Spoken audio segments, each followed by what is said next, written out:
magandang umaga, tanghali, hapon mga secret natin dyan.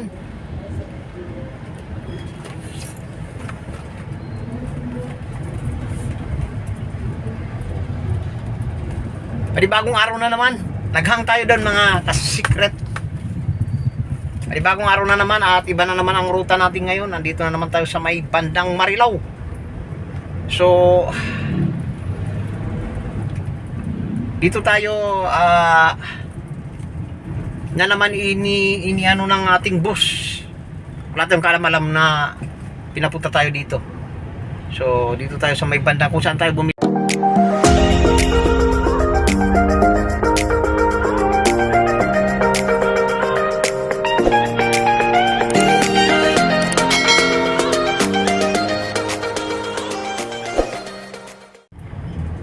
Yan o. Dito. Yan. Sa may patubig to mga ka-secret. Dito kami bumili ng cellphone. Kung maalala nyo, may vlog ako sa cellphone. Yun, ipapakita ko sa inyo yung ano, yung kanilang tindahan. Ayan o.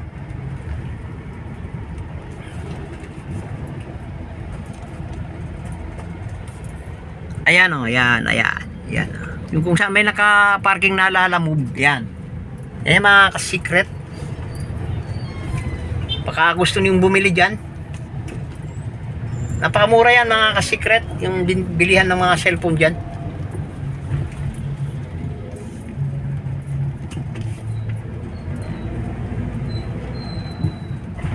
Ayatek ang pangalan ng ang kanilang ano, ang kanilang shop. So yun. At tayo naman pauwi na. Tayo inautusan lang ng ating boss na ihatid ang kanyang biyanan. Yan. So ganun talaga ang buhay natin, family driver. Kaya kung ayaw mo utusan kung saan saan, huwag kang mag family driver.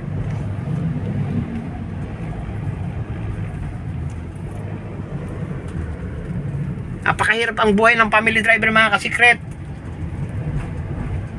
Nandyan si kamag-anak, ipag-drive mo si kamag-anak, si kapatid, si nanay, si tatay, si anak, si lola. Lahat na ng buong angkan, family driver nga eh. Lahat ng buong family. Kaya ipagdadrive mo sila. So, pati katulong mga secret, pagdadrive mo sila. Kasi yung katulong nila, ang touring daw nila, pamilya na. Ikaw, ang touring sa'yo, driver lang. Paano masabi? Ganon, kalupit mga ka-secret ang family driver. Ang touring sa'yo, driver lang. Tapos ang sahod mo, nakapiranggot lang. Hindi magkakasya. Wala bang batas ng ano, ng family driver? Baka naman, yung mga tatakbong ano dyan, congressman, maglabas naman kayo ng batas patungo sa family driver. Kasi wala kaming SSS eh. Wala rin kaming pag-ibig. Oo. Yan, secret ang buhay ng family driver. Sarili namin ni SSS. Kumbaga tawagin, voluntary kami mga ka-secret. Hindi kami kasama sa mga ano-ano na yan. So, kung walang batas, ay ganun talaga. Wala na, finish na. Hindi ko sa inaano. Pero sana may mga mabubuting kalooban na maglabas ng batas ng buhok patungo sa mga family driver.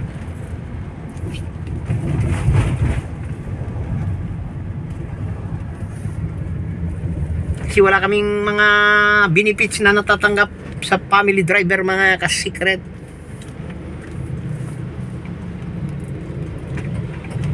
Kumbaga kung tawagin pakonsuelo-konsuelo na lang, ganun.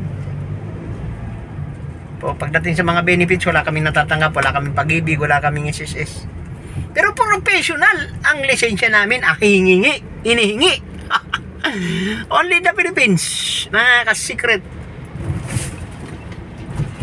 Pag pumasok ka ng family driver, ang tatanungin sa'yo, professional ba ang license mo? Aba, dapat pag professional, complete benefits yan.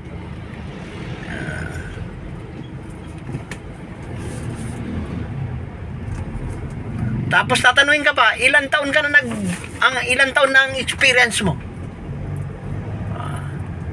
Aba, magpa-family driver ka pa nga lang, tatanungin na yung yung experience mo kung ilang taon ka na bilang family driver. Ganon katindi dito sa Pilipinas, mga kasikret.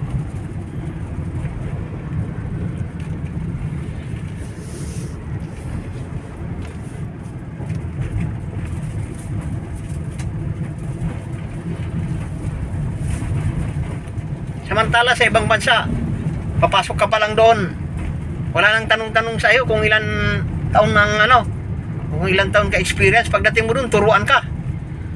Dito, wala. Ay, nako, Philippines. Bakit ganoon? Yan, so tuloy-tuloy lang tayo. Napag-usapan lang natin yun, pasintabi sa mga, pasintabi sa mga tinamaan. Kung wala naman tinamaan, wala lang, ayos lang.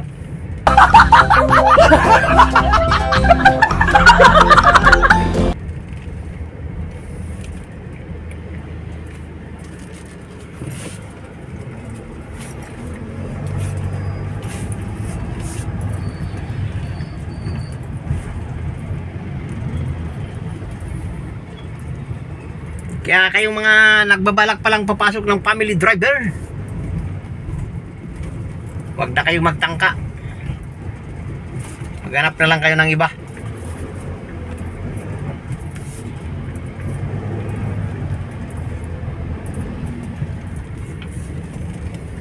Kung ngayon yung mag-drive kay tito ko, kuya ko, biyanan ko, nanay ko, lola ko, yan. Ganun ba? Yan. So, wag na. Kasi kami ganun ang buhay namin, mga family driver, mga secret. Dito tayo dumaan pala sa mahabang parang kung tawagin. Pero wala naman akong nakikitang parang. Ang nakikita ko bahay, kahoy na mahogani. Yan. Walang parang eh. Walang parang. Ang Kamangyanan, Barangay Kamangyanan ito, mga kasik. Ako pa to yung Barangay Kamangyanan, hindi ko alam.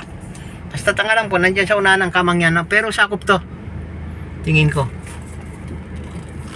Lugawan. Walang address na kalagay. Walang address na kalagay, mga kasikret. Shoutout sa truck driver.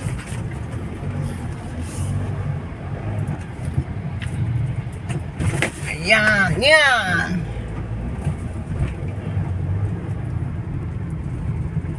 Dire-diretso lang tayo, mga kasikret.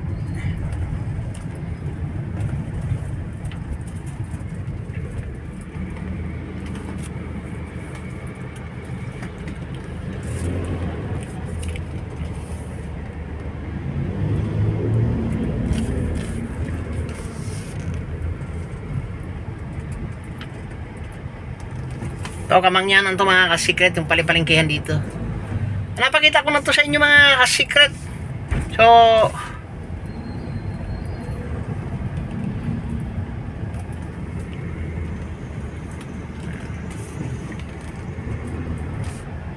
yan. Oh, piyak man ni popcorn. Ito. Nakita nyo na to, mga kasikret, sa ating mga nakaraan na vlog. Yung palengke-palengke ng Kamangyanan na barangay. Ayan, dami saging. Medyo may kasikipan lang siya, pero okay naman, nakakadaan naman.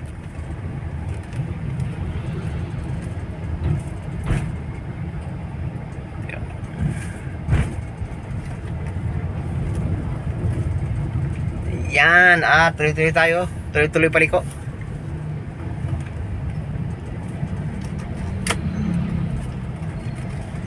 tayo mga ka-secret. Yan o. Diyan tayo. Ayan. O, di ba? So mamaya mga ka-secret, magsusundo pa na naman tayo. 2 beses tayo magsundo na naman ngayon. Eto, naghatid na naman. Sundo na naman.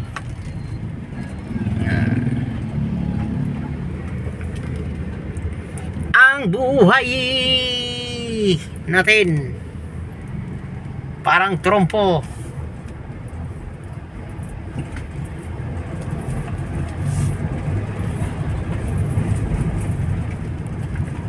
Yan. Tapunan ng mga basura dito mga secret. Ayan, oh, tingnan mo. Ayan, oh. Ayan, oh, sa taas, oh.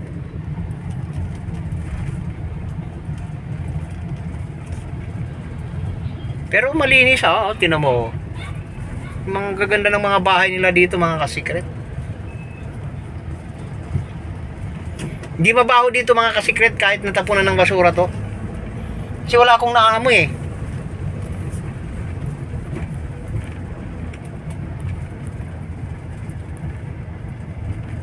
Oh, tuloy-tuloy lang tayo. Tuloy-tuloy pa tayo.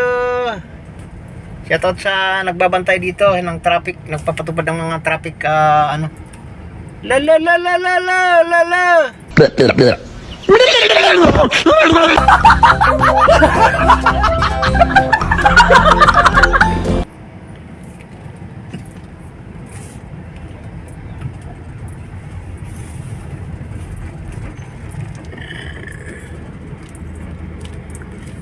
So yun, at naka 10 minutes na tayo mga ka-secret. Ginagawa dito mga ka-secret sa lugar-lugar na ito. Alam kung anong lugar ito.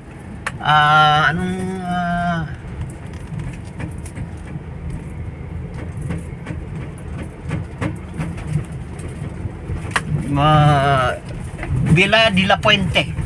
Villa de la Puente mga ka-secret. Hindi ko na nabidyuhan.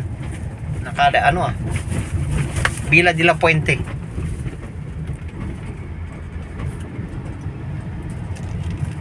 Ayan, yan. Hey, shout out sa inyo lahat dyan.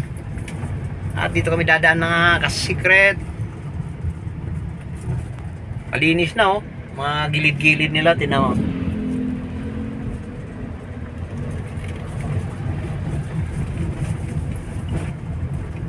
Malinis ang gilid-gilid nila mga ka-secret. Naglilinis dito yung mga tupad. Ayan oh. Ila. Malinis na. Mga tupad. Nakaupo lahat mga ka-secret oh. May pagkain pa sila. Allah, sarap ng buhay.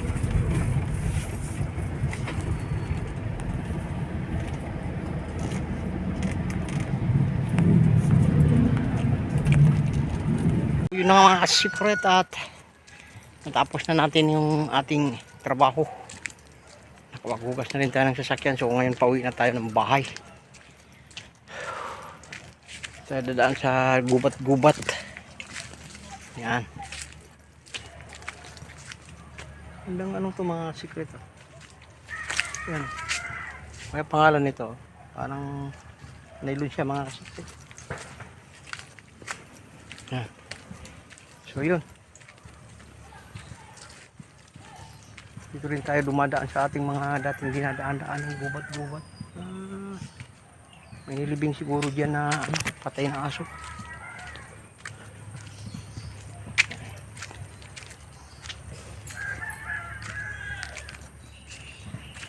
Pauwi na tayo ng bahay. Bye-bye.